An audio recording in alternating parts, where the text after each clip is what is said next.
Let's take a tour of AWS Lambda. If you come into your AWS console and type in Lambda, you will find the service. And Lambda allows you to upload functions that, they don't tell you this, but they effectively get run in containers. And that way they're able to spin them up and run your functions relatively quickly.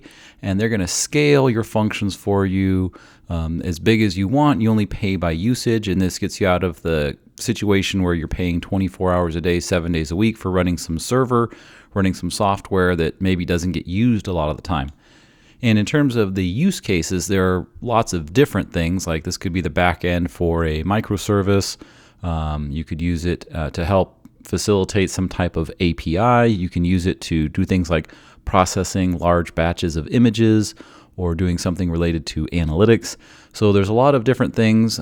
Some things that are done synchronously, like a web page response where you send out a request and it gives you an instant response, and then other things more like job tasks where there's a whole queue of things for it to get done. It can do that as well. Okay, let's get on to it though, and find an orange button on the AWS Lambda console that says Create Function. And there's a few different options here. Some of these allow you to use some predefined Lambda functions.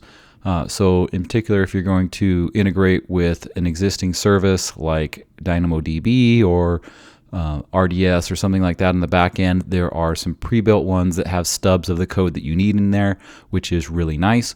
But for this introduction, let's just go with the basics. So we're going to author this from scratch, and we're going to do a simple hello world example, and we'll give it a name like my hello world.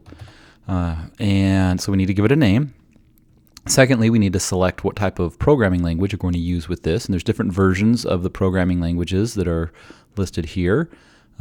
Oftentimes, most of the examples are done in Node, so just leaving it at the default with the most recent version of Node is a really good option. In order to execute and perform its job, Lambda functions always write what they've done to Cloudwatch Logs, and so either you have to select an existing role, which gives you permissions to write to Cloudwatch Logs, or you can just say create a new one, and it tells you right here what the new role is going to be called. And again, this is just a policy document that it creates that allows this function to only access Cloudwatch Logs in your environment.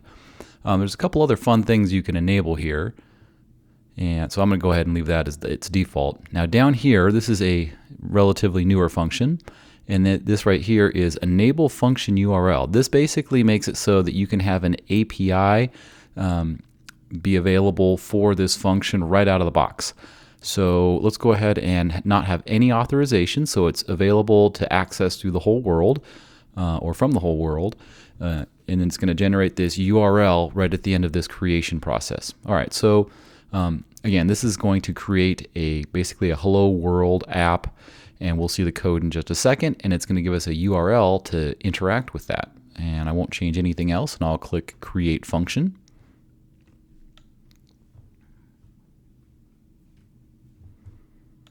And normally this would take just a few seconds. All right, now that it's done and we get our confirmation message, we see this graphical depiction of our function. And right here, there's its name. And the graphical part is to let you know whether something's feeding data into your function currently or not. A couple highlights here. If you wanted to add something like, hey, API gateway or all kinds of things, S3 buckets, anything is potentially a source of data for your function. And then afterwards you can send, usually you just respond directly back to the service that invoked you, but you can also do some other stuff like send out to additional logging services and stuff like that. All right, let's just scroll down and see what this hello world function looks like. So I scroll down, and right here we have a little folder area with different files. Right now there's only one, so potentially we could use more than one. If you're familiar with Node, then this looks like a function that's being declared, and the function is called handler. And this is what gets executed every single time you run your function. And it's expecting to receive an event. So an event is a JSON document with name value pairs primarily that you can then access within here. All right, as it is right now, you're only able to use this particular function in the context of this AWS Lambda console. And let's go ahead and just click test and see what happens. Okay, now we're not able to run it at all until we configure a test event. Well, what does that mean? Again, it's expecting to get some JSON document before it runs. It needs something to work on when it does its job. So what we do is we configure a test event. And this is where we're going to set up some JSON to pass to our function. So I'll call this, let's say, employee name. So I'm going to pass in an employee name to this function. Fair enough. And these are values that you can access then using the event object that gets passed to your function. You would do a similar event setup regardless of the programming language. And let's just say this is first name, and I'll go ahead and use my name in this case, and then we're done. Okay, so let's go ahead and hit test, and notice that this thing response is this object right here, this JSON object, and we're going to hit test, and it prints out to this reporting page, this results page, the exact data that was passed into it. All right, let's go back to this page right here. If I wanted to augment this in some ways, one of the things I could do is I could actually use the event data. None of the event data prior to now was used, so I could just go ahead and add a little space right here and do plus event. If you're familiar with JavaScript, we're working with an object, event.first name. That's what we know was passed into it. So let's see what happens. But first, we have to click deploy, and then we go ahead and click test. And we see, undefined. Well, did I forget what it was called?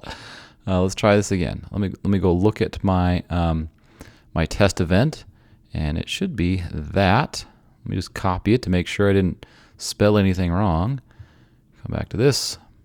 Oh, how did I mess that up? First name. I guess I had a typo. Okay, event.firstName. Now deploy. And then subsequently test. Okay, there we go. It passed in the test event. So you could create lots of different test events for good conditions, bad conditions, etc. as you are developing this. Now, let's just point out a couple things here. It says function logs, and all of the functions, every time you run your function, it creates a log of that and sends it out to Cloudwatch Logs. So this material right here is going to be saved out to Cloudwatch Logs. And I can even augment what's being sent to there. So let's just say, for example, right before I send any response to the calling thing, in this case it's me, but it could be something like, S3 or something else that's triggering this function. I do console.log, and this sends additional information. This is really good for debugging, to be able to use this out to CloudWatch. So I'll just say, hello world, it's me. And I'll go ahead and do a semicolon and deploy. And then I will click test one more time. And then note here in the function logs area that it says, hello world, it's me, is one of the things that gets sent to the logs. All right, let's go read our logs now. So I'm going to go over here to monitor. And if this function were actually being used in production, I could see how many times it's been called and if it's having problems and this and that. In particular, I was looking for this link over to Cloudwatch Logs. So I'm going to click to that. It opens a new tab. And I go down to this recent log stream. And here is the stuff that we saw over here. If I come back to this page and I look at the execution results, that same data has been printed right here. So if you needed debugging statements and stuff like that, that's how you would read it. You would do console.log and put it there.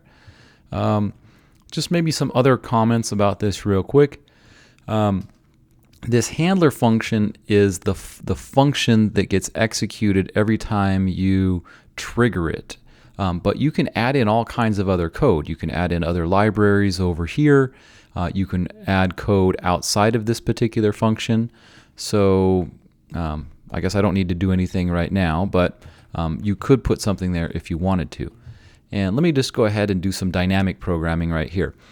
In this section up here where it says to do, this is where I would likely do something like take in some information from the event. Maybe it's an announcement from S3 saying that an image has arrived. And then in here, I would do the things like go out to the S3 bucket, change the code or change the image, resize it, put it in another S3 bucket location. And then if all goes well, at that point, I will send a response potentially back to S3 or whatever it is that triggered me saying, yeah, everything's fine. I was able to complete the job successfully or I wasn't.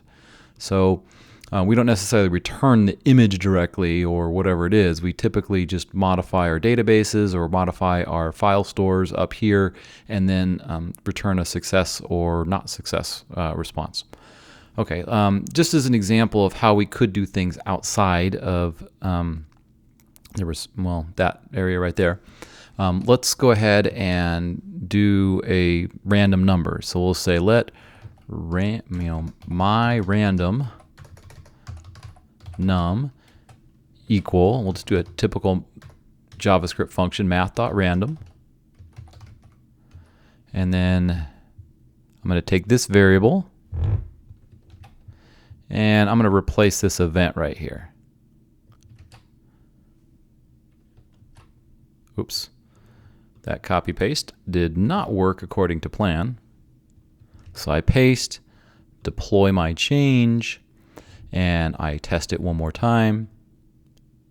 And I'm able to see that a random number is being generated. Okay, there is one other thing that I wanted to show you, and that is when I set this up initially, I said enable a function URL for this. So this is a quick and dirty way of enabling this thing as an API. So right here, I'm going to grab this link, come out to here, paste it in, and look at that. It says hello from Lambda, and it generates a random number, and it goes over and over and over again. So what could I do with that? Well, let's just say that I use this code block area right here to go and retrieve a list of important information that I wanted to show to somebody. Well, what I could do then is I could have that data then returned in JSON format and then maybe included as on somebody's web page. So you could have a microservices-based architecture by creating a whole bunch of Lambda functions and having them do things like read from a database and then supply the records as a JSON object right here that gets returned via that URL.